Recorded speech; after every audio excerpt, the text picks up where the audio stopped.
बता दें व्यूअर्स को, आज हम बनी है, तहसील बनी, डिस्ट्रिक्ट कठुआ, और हमारे साथ हैं मिस्टर नरेंद्र वर्मा जी, जो रेंज ऑफिसर फॉरेस्ट बनी है। फॉरेस्ट राइट एक्ट है, ये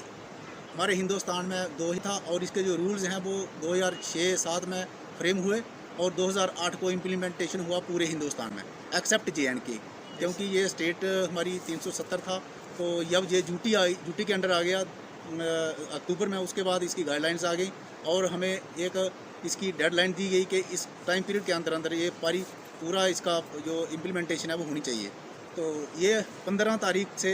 पहले इसकी सभी FRCs कॉन्स्टिट्यूट होनी थी, वो सभी कॉन्स्टिट्यूट हो गई हैं बनी तहसील के अंदर। ट्राइबल अफेयर्स मिनिस्ट्री का होना भी लाजमी है, जो तो डिपार्टमेंट है नहीं JNK में, इसके बारे में क्या कहेंगे? हाँ, बिल्कुल आपने ठीक कहा कि यहाँ पर हमारा ट्राइबल अफेयर डिपार्टमेंट नहीं है, तो उसकी वजह से ये जो काम है ये अभी इनको दे दिया गया है RDD को। तो अभी वही कॉन्स्टिट्यूट कर रहे हैं कमेटीज़ वगैरह। तो सर, मज़ीद लोगों का यहाँ से शिकायत रही है कई सालों से कि हमें लकड़ी नहीं मिल रही है, परेशानी आ रही है कंस्ट्रक्शन वर्क्स में। जो गरीब लोग हैं यहाँ के, क्या कहना चाहेंगे, क्या पैगाम रहेगा यहाँ के रहने वालों के, जो ड्वेलर्स हैं? मेरा यही पैगाम है कि ऐसा कोई नहीं है, जो लोग डिज़र्विंग हैं, जो भी मेरे पास यहाँ पे एप्लीकेशन लेके आ रहे हैं, हालांकि मैंने इतना जो प्रोसेस है सिंप्लीफाई कर दिया है इन लोगों के लिए, क्योंकि दूर दराज के लोग हैं, गरीब लोग हैं, तो ये उतना जा नहीं सकते। एक्चुअली ये प्रोसेस है, डायरेक्ट पहले DFO साहब, डिविजनल फॉरेस्ट ऑफिसर के पास एक एप्लीकेशन देनी पड़ती है, फिर वो प्रोसेस होता है, दोबारा जहाँ से रिपोर्टें की जाती हैं और दोबारा डिविजनल फॉरेस्ट ऑफिसर उसको सेंक्शन इशू करता है। लेकिन मैंने DFO साहब से बात करी कि लोग दूर दराज के हैं, बेचारे गरीब हैं, आ जा नहीं सकते, तो उन्होंने फिर क्योंकि इसमें फॉरेस्ट प्रोटेक्शन फोर्स है, उनकी भी वेरिफिकेशन होती है। तो पिछले साल में वैसे प्रोसेस था, मैंने DF साहब से रिक्वेस्ट करके इन लोगों की माली हालत और दूर दराज के रहने वाले थे, तो उसको सिंप्लीफाई ऐसे करवाया कि मैंने प्रॉपर चैनल यहीं से स्टार्ट किया, वहाँ से सीधा मैं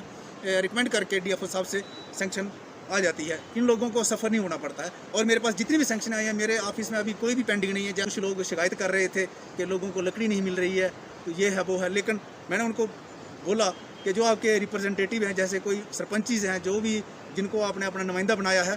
उनके थ्रू आप यहाँ आई सर को हमारे तक पहुँचाएं, ताकि अगर हमसे कोई कमी पेशी होगी, ऑफिस में कोई भी शिकायत लेके नहीं आया। तो हम अप्रिशिएट करते हैं सर आपका जो एक्टिव एंटिसिपेशन है, जो भी डिपार्टमेंट की तरफ से और लोगों के वेलफेयर के लिए। और इसके अपार्ट में कहना चाहूँगा सर, फॉरेस्ट राइट एक्ट जो है यहाँ आफ्टर द डाइल्यूशन ऑफ 370, तो क्या कहना है आपका, जो बनी का एरिया जिसमें आप अभी पोस्टेड हैं, खास इलाका है, far flung area, inaccessible area है, और यहाँ जब हम फॉरेस्ट राइट एक्ट की बात करते हैं तो मुश्किल से डबल डिजिट में नहीं कहूँगा मैं, इस सिंगल डिजिट में ही कुछ लोग होंगे यहाँ जो 10 से कम कह सकते हैं। 2-4 फैमिलीज़ ऐसी हैं जो परमिटिव फॉरेस्ट ड्वेलर्स हैं, अदरवाइज़ तो यहाँ मुझे नहीं लगता है कि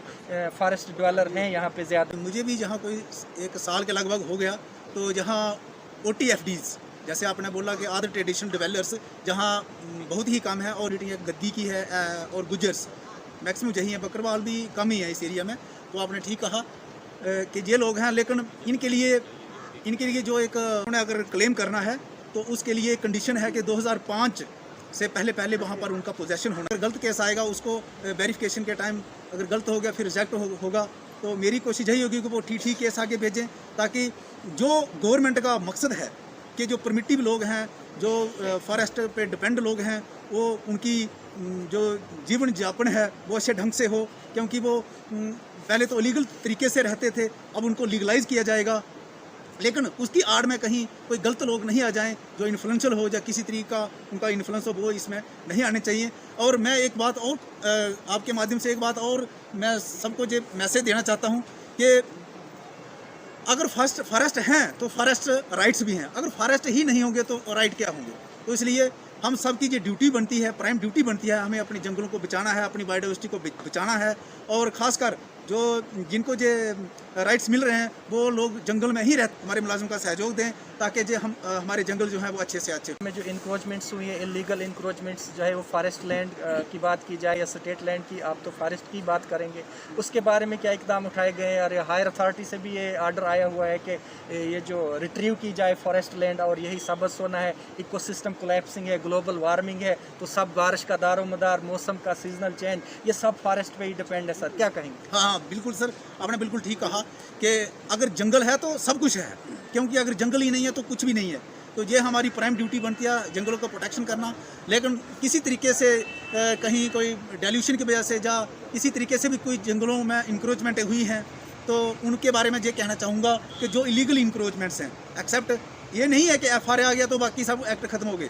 FRA तो एक एक्ट है, लेकिन उसके पहले हमारा इंडियन फॉरेस्ट एक्ट है, पहले JNK फॉरेस्ट एक्ट था, अब यूटी आने के बाद इंडियन फॉरेस्ट एक्ट आ गया है, उसमें भी कुछ मॉडिफिकेशंस हैं। तो हम बाकी प्रोसीडिंग उसके तहत ही कर रहे हैं। तो हमें रिसेंटली हाई कोर्ट की भी डायरेक्शंस आई हैं, उसमें इन्होंने सभी इलीगल जो इंक्रोचर्स हैं फॉरेस्ट में उनकी सारी लिस्टें मांगी हुई हैं। हम इलीगल एंट्रीज जो जंगलात के अंदर थी रेवेन्यू रिकॉर्ड्स में, तो इनको भी लेटर्स लिखी हुई हैं, ऊपर कम्युनिकेट करेंगे और इसके ऊपर जो भी हमें ऊपर से गाइडलाइंस आएगी किस तरीके से प्रोसीडिंग करनी है, किस तरीके से हमने इनको पुराने इंक्रोचर्स को, जो नया तो कोई नहीं हो रहा है, नए को तो हम बिल्कुल भी स्पेयर नहीं कर रहे हैं, जो करेगा तो उसको कानूनी तौर पर उसके खिलाफ कार्रवाई की जाएगी। Thank you so much sir. बड़ा स्कोप है फॉरेस्ट का, ग्रीन कवर है, कॉनिफर्स हैं और डाइवर्सिटी है यहाँ प्लांटेशन की, और यहाँ जो वाइल्ड लाइफ सेंचुरी की नोटिफिकेशन भी आ चुकी है वो भी बनेगी, एक अच्छा साधन बनेगा टूरिज़्म पोटेंशियल के लिए और यहाँ के लोगों को रोज़गार लगेगा। और फॉरेस्ट की बात की जाए या नर्सरी होनी चाहिए सर, क्योंकि टेम्परेट रीजन में मैं नहीं कहता हूँ कि यहाँ स्कोप नहीं है, बहुत बढ़िया स्कोप है सर नर्सरी का। यहाँ वेब प्लांटेशन ड्राइव किया जाए सर और इस अपने सुंदरता को, बनी ब्यूटी है सर, इसको बचाया जाए। ये डिस्कशन मेरी DFO साहब से हुई थी जो बायोटेक हाईटेक नर्सरी बनाने के लिए, क्योंकि ये टेम्परेट जोन की सबसे बेस्ट जगह है, लेकिन हम कुछ जगह ढूंढ रहे हैं, हमारे पास जगह नर्सरी की कम है। फिर भी हमने एक प्रपोजल छोटा सा पिछले साल का यहाँ का गया है एक्सटेंशन के लिए, तो इस साल मेरी डिस्कशन हुई है, तो शायद हम अभी नेक्स्ट कोई अगर हमारे पास गुंजाइश होगी तो हम हाईटेक के लिए इसको प्रपोज कर रहे हैं और ये पूरे बनी को फीड करेगी ये नर्सरी। और वाकई ही इस आगे ही ये बहुत अच्छा इलाका है, ओकल्स हैं या जितने भी यहाँ के